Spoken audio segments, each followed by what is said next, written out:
Hi, everyone.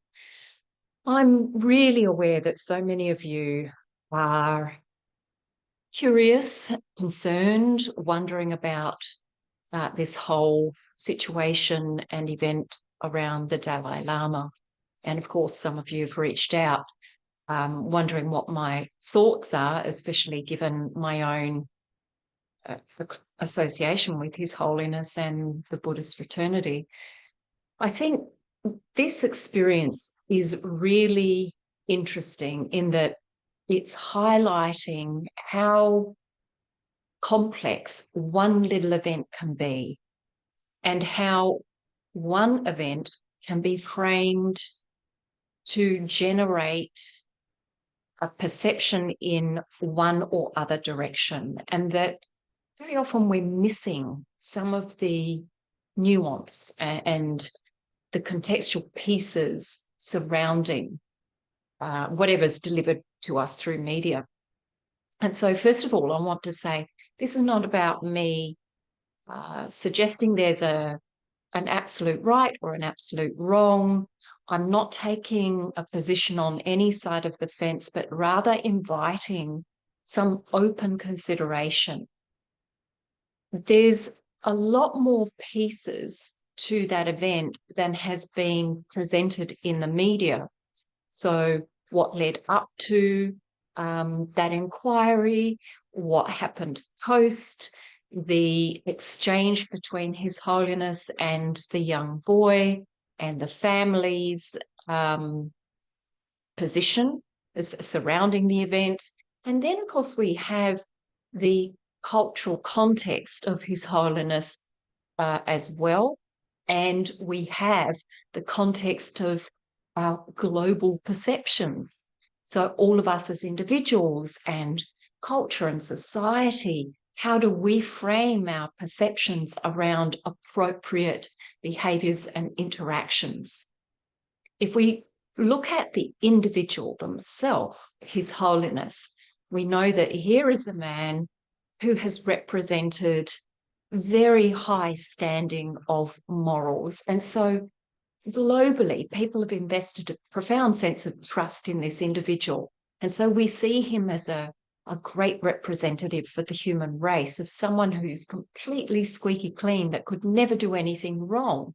And so when an event happens around an individual like that and it is tilted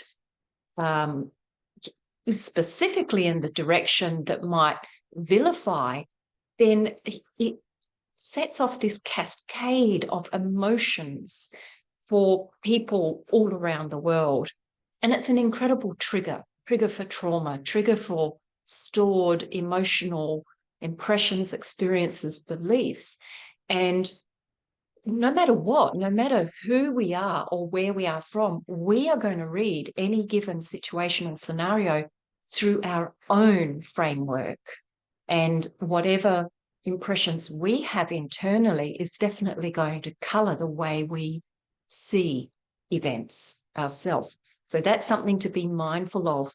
It doesn't matter where we are or what's happening. We can be presented with the truth and see something in a completely distorted way. So further to the individual, His Holiness the Dalai Lama, aside from being this incredible representative of high morals, we see a man of a very different cultural background to the majority of people who have been following him or paying great attention to him. So we look at, the modern society and westernized society. We know very little about the Tibetan cultural background or that Northern Indian background. What we might learn about that post-event is that for Tibetan people and for the Northern Indian people, it's very natural and common to have these more intimate interactions between elders and children of affection and playfulness. So kissing on the lips is not unusual in those cultural settings. And then specific to the Tibetan culture is this phrase or saying around suck my tongue, which comes from this notion of having given everything, all that we can give, and then we've even given the sweetness of a lolly from our mouth, and the only thing we've got left is the sweetness on our tongue, and you can take that too. So it's from a very different cultural perspective that His Holiness was acting and demonstrating such generosity of love and playfulness and affection and care. Now, that's very specific to that cultural context. What is in question, of course, is whether that is appropriate here now in today's society. That's really up for question, naturally, because we've grown as humans and socially in terms of what are acceptable social norms and interactions. And when we're dealing with this incredible connectivity, that we're no longer isolated, diverse, separate cultures, we're coming together more and more, and we're overlapping more and more, then it elevates our attention around how we're behaving on a public platform. So this is now magnified, it's under a spotlight. And well, naturally, we want to find that common ground. We want to say, well, what do we all agree on? What is okay and what is not okay? I guess the challenge in this is that will we ever find a total agreement of common ground around social appropriateness? Is that possible? We are diverse. We have differences of where we've grown, how we are raised, and all of those nuances give shape to the way we think and the way we do act. In terms of, the mindfulness of His Holiness, was it in his mind that, well, this may be completely inappropriate in the context of other people's culture? It's not likely. He was in a space that was very spontaneous and interactive at a very childlike level. And if one looks at all of the footage rather than just the edits and the snippets that were made public, then that might be more obvious. As for the elements that do represent, for a lot of people, that's very inappropriate to kiss a child on the lips and, to offer something like sucking my tongue is that's a very personal space, right? So from that perspective, it's very triggering for a lot of people. And I think that's really important we acknowledge this, that it has been so disturbing because it does represent a violation of personal boundaries. So for anyone who is feeling triggered, who has experienced inappropriate behaviours, abuse of any kind, of course, my deepest care for you in that regard. And just some very key recommendations is to make sure you address a space of security and comfort and trust in order to process it. And so that is about looking at both the outer side of how you connect with and create a space of trust, and inwardly, how do you create a space of trust inside yourself? So outwardly, making sure that you're processing your thoughts or feelings with, there are organizations that are there to help in these instances. If not, then friends and or family that you really can trust, who will hold the deeper space of empathy and respect for your thoughts and feelings.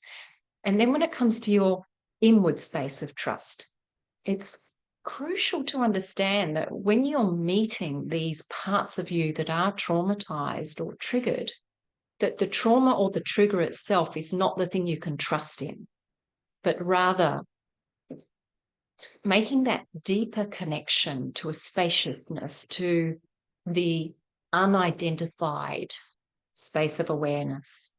And so doing your practice of meditation and breathing to prepare that space so you can sit in a deeper foundation where you're really anchored in that ability to witness and hold space for yourself. Just hold that presence in which there is a knowing that it's okay. You are held in the power and the love of the universe.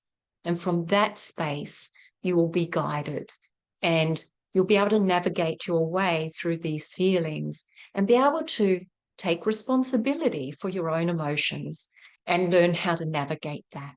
And so with both those facets taken care of, both externally and inwardly, you will be able to move through the process you need to heal and come to a place that ultimately can be uplifting and empowering for you, that you find deeper trust in yourself and you understand what your boundaries are and what's okay or not okay in your own field of relations. When it comes to how we collectively as global citizens respond to His Holiness, I just really encourage everyone to maintain a space of neutrality and openness and inquiry before arriving at absolute judgments or assumptions, and that hopefully we're not ultimately coming to a place of judgments, but rather a place of awareness and understanding. And that from that we can move forward and grow in a positive way, whatever that means, whatever answers come back to us, that we use that material to deepen our loving awareness and our appreciation that no matter what, we're all human, we all have a shadow side, and there's always going to be something that trips us up in our life. Our growth and evolution is never complete.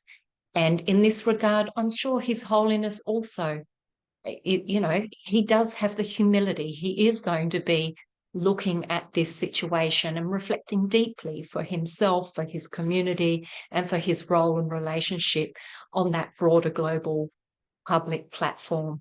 So I hope you can do the same and reflect back on what it means in you. What has it triggered in you? How are you viewing this? What does it mean for us universally when it comes to how we meet the shadow? How do we address the shadow?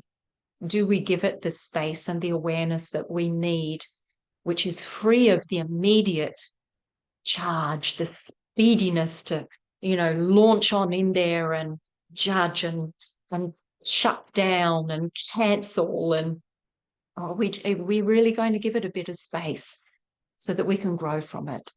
So that's my advice. And I hope that whatever has happened for you in relation to this experience brings you greater loving awareness. So with great love for everyone, including His Holiness during this time.